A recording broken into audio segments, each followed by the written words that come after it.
Selamat pagi, siang, sore, atau malam ketika kakak-kakak dan adik-adik melihat video ini.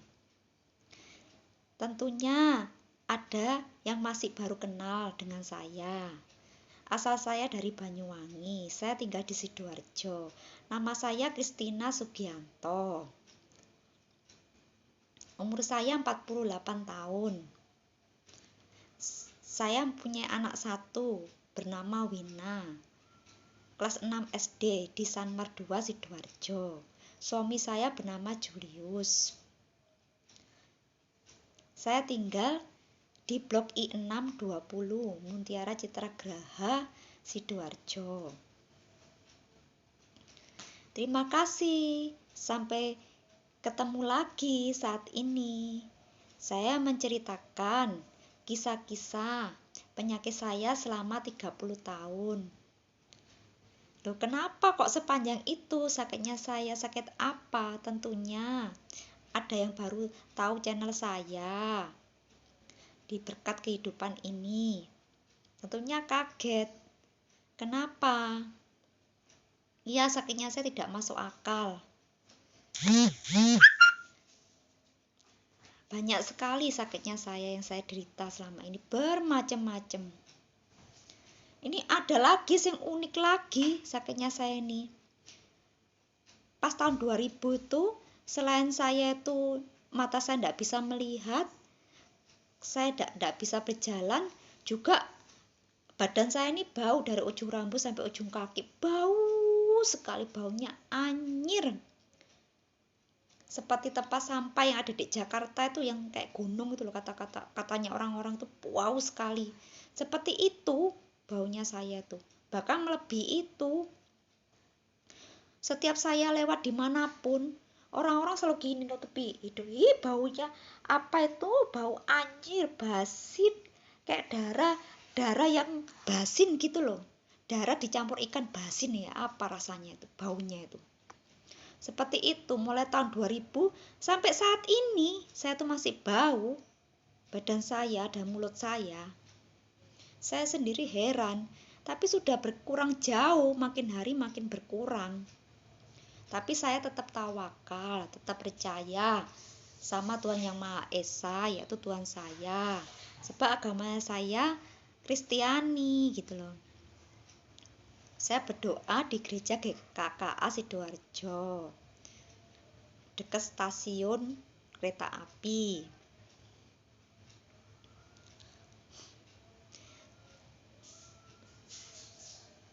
Ya, saya sih ya apa ya, yang saya malukan itu ya cuma sih bau badan ini gitu loh, yang saya rasakan itu. Kalau lain-lainnya itu kan dirinya saya sendiri yang merasakan, kayak mata saya gini-gini saya sendiri, kan orang lain tidak ikut merasakan. Tapi kalau bau badan saya, orang lain kan ikut merasakan juga. Ya itu yang saya sedihkan, cuma satu itu aja penyakitnya saya yang saya sedihkan itu. Bau badan.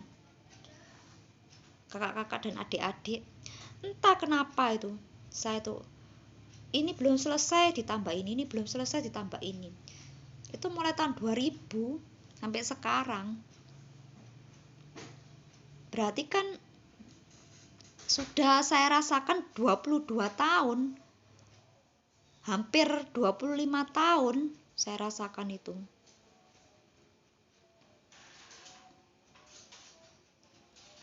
Misalkan lainnya orang seperti saya sudah bunuh diri, sudah mati dulu. Saya ya pernah sampai hampir bunuh diri karena badan saya nggak enak. Selain yang saya pedihkan itu muka saya jelek sama badannya saya wow sekali. Ya kalau jeleknya tuh normal kayak orang-orang lainnya nggak apa-apa. Jeleknya saya tuh kayak hantu modelnya. Orang-orang kalau lihat saya tuh ketakutan ya. Berpuluh-puluh tahun orang melihat saya tuh ketakutan muka saya tuh. Itu setahun sembuh saya. Itu sampai maksudnya berbulan-bulan saya tuh sembuh. Terus habis gitu kambuh lagi. Kalau pas sepaan kambuh itu tubuhnya saya, nyawanya saya nggak ada di tubuh saya. Sepertinya saya tuh dicancang di pohon besar gitu, dicambui saya itu. Rasanya seperti itu. Terus nanti saya kembali lagi. Kalau kembali lagi, katanya orang-orang, kok normal kamu? Terus itu muka saya lebih cantik gitu loh. Kalau saya nggak ngerasa apa-apa, katanya orang-orang, pas kayak orang senting itu loh. Bicara kayak orang gila, terus sembarangan, terus makan ya gitu, nggak mau makan. Kalau mau makan di tengah malam, jam 12 malam itu loh, makan nasi sama makan kembang. Saya tuh setiap hari itu minta dipesankan kembang bahkan. Nggak suka nasi, sampai dibawa ke orang pintar. Duh kasihan hari ini. Ada gangguan, diganggu orang. Tapi saya tidak menyebutkan ya siapa orang itu ya. Pokoknya saya diganggu orang katanya. Ke orang pintar. Katanya isinya 300 sampai 400 jin, setan di tubuh saya tuh. Nggak 1-2 saja, tapi setannya tuh nggak seperti kayak pocongan, terus kuntilanak, nggak kayak gitu. Sing ada telaling-telalingnya gini loh. Ini loh, yang ada di pegunungan itu loh. Modelnya sing kayak gitu-gitu, yang keras-keras kayak gitu. Saya masa nyangka bisa sembuh dan bisa menikah. Kalau sudah gitu, udah ada obatnya sudah. Siapa berani yang mau menyembuhkan? Walaupun dirinya sendiri mohon-mohon juga tidak bisa. Ada teralingnya kayak gini-gini loh dulu tuh. Banyak sekali dulu tuh. Saking terakhir ini nggak seberapa, paling-paling cuma 7-8 gitu. Makanya saya ada di YouTube namanya Ki Macan itu. Yang menyembuhkan saya tuh, dia tuh katanya bukan dukun ya, dia tuh bukan ilmu putih atau ilmu hitam gitu loh. Cuma dia itu kalau ada orang negatif bisa disembuhkan oleh dia. Sangat luar biasa teman-teman. Saya itu kok bisa seperti kayak itu, sakitnya saya itu. Kok bisa ndak sadar itu loh, ya apa. Saya putus asakan yaitu tadi, muka saya jelek sama badan saya bau. Kalau penyakit-penyakit lainnya kan orang lain tidak merasakan. Jadi kalau saya sadar itu ya apa ya, saya nggak kepengen nyakiti hatinya orang lain, saya kepengen bunuh diri pernah. Tapi ya gitu, tujuannya saya satu, bukan saya merasakan kesakitan tadi, kepedihan saya nggak kepengen nyakiti hatinya orang lain. Maka saya kepengen bunuh diri, tapi kok gak mati-mati. Kasihan nenek saya dulu itu tidurnya sama adik saya laki-laki itu. Setelah pindah sama saya, boleh sehari kerasukan nenek saya itu. Terus akhirnya ketempelan. Setannya saya yang banyak sampai 300-400 itu nempel di nenek saya jauh lebih banyak waktu itu. Biasa nenek saya tuh baik sama saya.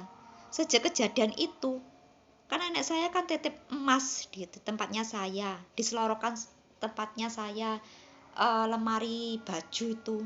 Selorokannya itu kan saya taruh uang atau apa gitu terkadang gitu. Lalu nenek saya tuh titip dompet gitu loh. Uang 1 juta, terus sama perhiasan. Biasa perhiasan itu untuk dikasihkan sama cucu-cucunya yang menikah gitu loh. Kalau orang Cina itu ngasih kalung, ngasih gelang, ngasih cincin, biasanya gitu kalau menikah gitu. Sistemnya itu bukan uang. Seperti kayak pernikahan Islam itu tidak. Kalau orang Cina itu memberi perhiasan untuk tanda ke yang menikah itu gitu loh. Ceritanya begitu.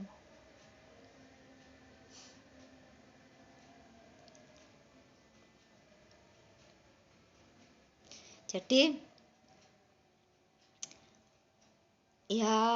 ya gimana, saya sampai bunuh diri sungguh tuh ndak mati-mati saya kalau ndak salah mau bunuh diri 3-4 kali kalau ndak salah, ndak mati-mati saya tuh sungguh.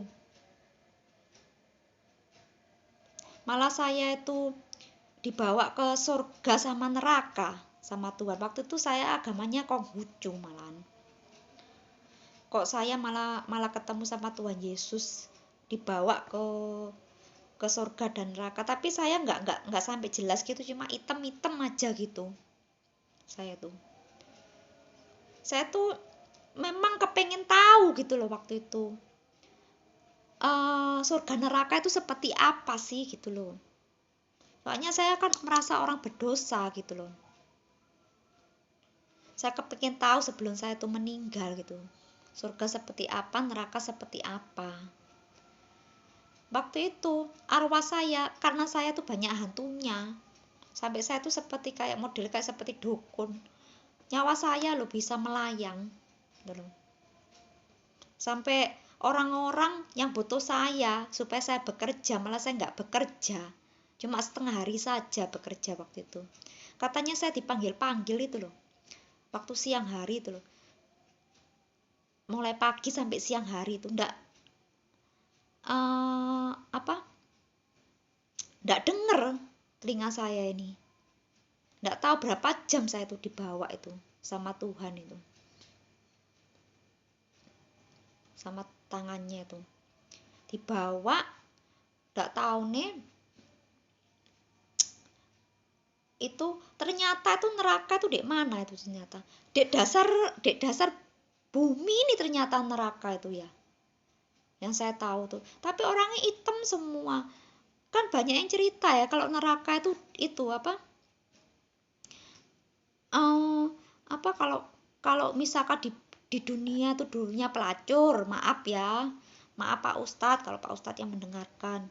Jadi pelacur itu katanya dari bawah sampai atas ditusuk katanya, sampai keluar itunya yang organ-organnya yang di dalamnya keluar semua katanya. Kok saya nggak dikasih kayak gitu. Terus kayak orang suka memfitnah, lidahnya dipotong gitu. Saya nggak lihat itu, cuma item-item aja, cuma bilang tolong gitu. Terus saya tuh kayak naik jembatannya kayak agak bulat gitu loh, kayak terbang gitu jembatannya itu, terus ke atas gitu loh. Rasanya itu enak surga itu. Pohonnya tuh pendek-pendek gitu, ijo-ijo, nggak ada buahnya. Pas aku kayak daun-daun hijau gitu, segar gitu. Terus nggak ada siapa-siapa, cuma saya ditunjuk inilah surga. Kalau kamu percaya inilah surga gitu. Cuma ditunjuk sebentar gitu aja loh, bisa sampai berjam-jam, setengah hari loh saya tuh kayak gitu. Karena saya kepengen tahu, penasaran waktu itu. Kok bisa ya kalau orang ketempelan gitu gampang ya nyawanya keluar sewaktu-waktu ya. Makanya orang nggak boleh bilang negatif. Kalau orang saya kepengen bunuh diri, ya saya bunuh diri sungguh sesuai yang dia inginkan. Wong saya sebetulnya nggak kepengen aslinya dalam hati itu. Cuma saya tuh cuma gini, nggak kepengen nyakiti hatinya orang lain gitu loh. Melihat muka saya, terus saya tuh suka marah-marah waktu itu, nggak sadar. Soalnya waktu itu nggak ada orang yang ingatkan saya. Ayo Kristina, sadar, sembuh kamu harus sembuh. Nggak ada ustadz atau kiai atau pendeta atau bungsu atau apapun, nggak ada yang nolong saya.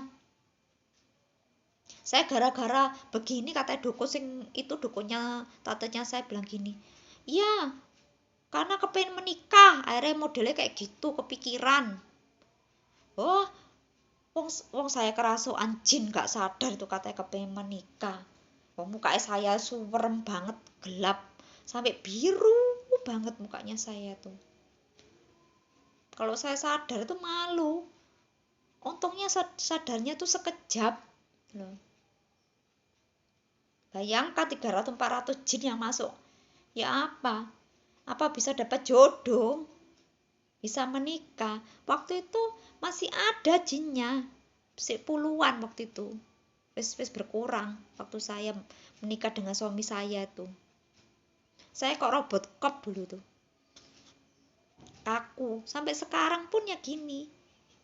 Saya kalau diem gitu itu ada sesuatu gitu loh menobrok badan saya. Jadi saya nggak bisa ngomong terkadang itu.